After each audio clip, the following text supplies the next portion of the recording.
പിതാവിൻ്റെയും പുത്രൻ്റെയും പരിശുദ്ധാത്മാവിൻ്റെയും നാമത്തിൽ ആമേൻ. യേശുവിൽ ഏറ്റവും പ്രിയപ്പെട്ടവരെ, പിറവിക്കാലം 2-ാം ഞായറാഴ്ചയിലേക്ക് നമ്മൾ പ്രവേശിച്ചിരിക്കുകയാണ്. ഈ ദിവസം ഈശോ നമുക്ക് തരുന്ന വചനം ലൂക്കായുടെ സുവിശേഷം 2-ാം അധ്യായം 21 മുതൽ 35 വരെയാണ്. അതിൽ കർത്താവിൻ്റെ സമർപ്പണം, ദേവാലയത്തിൽ ഈശോയെ സമർപ്പിക്കുന്ന ഭാഗം നമ്മൾ വായിച്ചു കേൾക്കുകയാണ്. ഈശോ തിരുക്കുടുംബത്തെക്കുറിച്ച് നമുക്ക് ധ്യാനിക്കാം. ഇന്ന് തിരുക്കുടുംബത്തിന്റെ തിരുനാൾ സഭയിൽ ആചരിക്കുകയാണ്. തിരുക്കുടുംബത്തിൽ പ്രധാനമായിട്ട് നമുക്കറിയാം 3 വ്യക്തികളാണ് ഉള്ളത്: ജോസഫ്, മറിയം, ഈശോ. ജോസഫ് എന്ന വാക്കിന്റെ അർത്ഥം ദൈവം എൻ്റെ സമൃദ്ധി എന്നാണ്. മറിയം എന്ന വാക്കിന്റെ അർത്ഥം ദൈവം എൻ്റെ സന്തോഷം എന്നാണ്.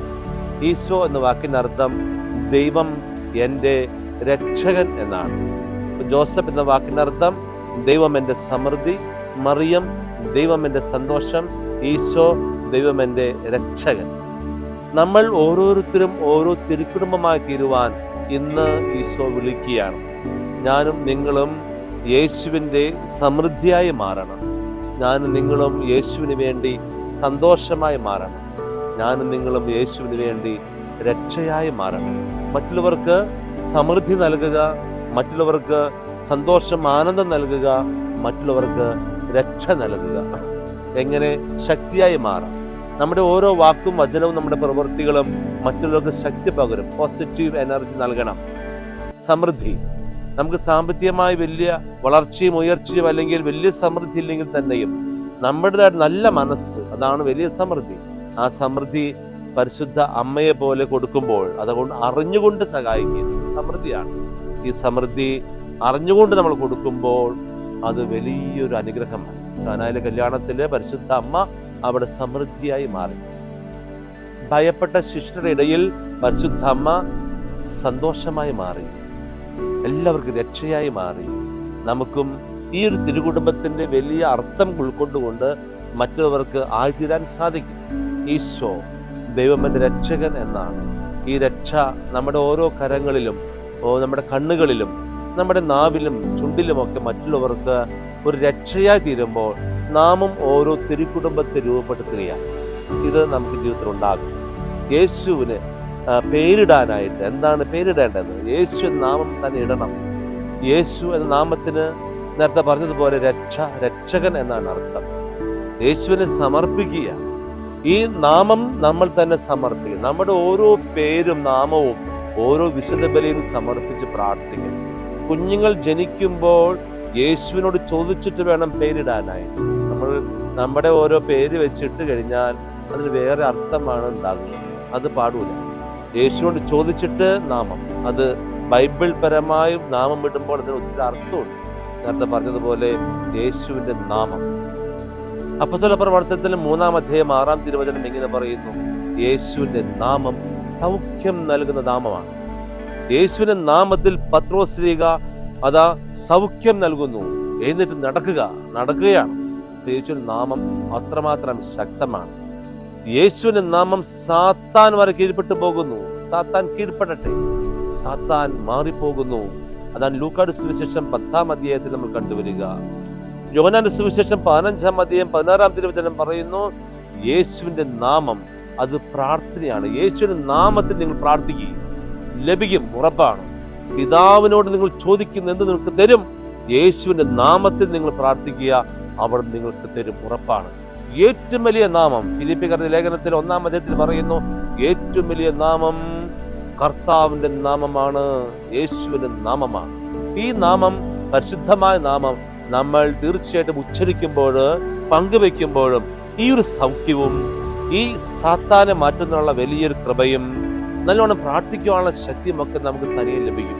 അതുകൊണ്ട് എപ്പോഴും ഈശോയുടെ നാമം പറയുക, യേശുവിന്റെ നാമം ഉദ്ഘോഷിക്കുക.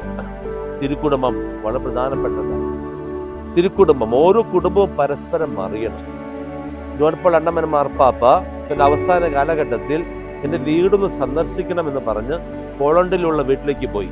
അവിടെ പോയിട്ട് 3 സ്ഥലത്ത് മുട്ടുകുത്തി പ്രാർത്ഥിച്ചു. 1 പ്രാർത്ഥന മുറിയിൽ മുട്ടുകുത്തി പ്രാർത്ഥിച്ചു.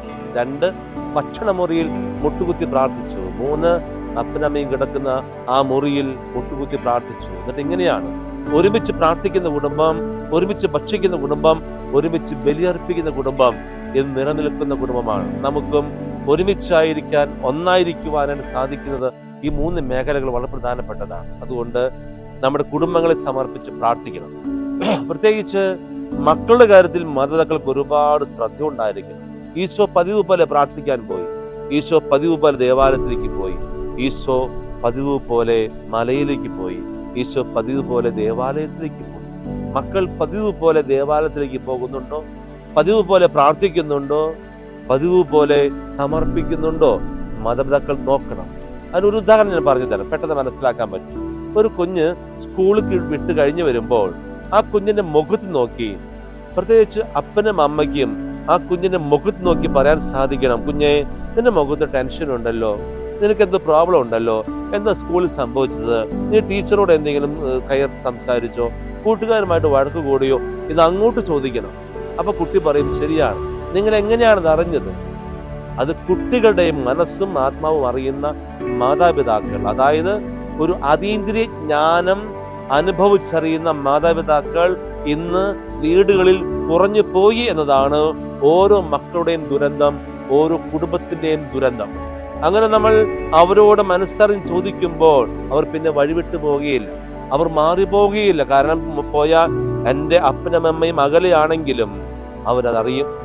വിദേശത്ത് UK-യിലും കാനഡയിലും പഠിക്കുന്ന മക്കളെ കുറിച്ച് ഇവിടെ നിന്ന് ഫോണിനോട് ചോദിക്കുകയാണ്: ഇന്ന് നിനക്കെന്ത് സംഭവിച്ചിട്ടുണ്ടല്ലോ, നിന്റെ വാക്കുകൾ മുറിഞ്ഞു പോകുന്നുണ്ടല്ലോ, എന്താ സംഭവിച്ചതെന്ന് അകലങ്ങളിലിരിക്കുന്ന മാതാപിതാക്കൾ അറിയുന്നുണ്ടെങ്കിൽ അതൊരു അതീന്ദ്രിയ ജ്ഞാനമാണ്.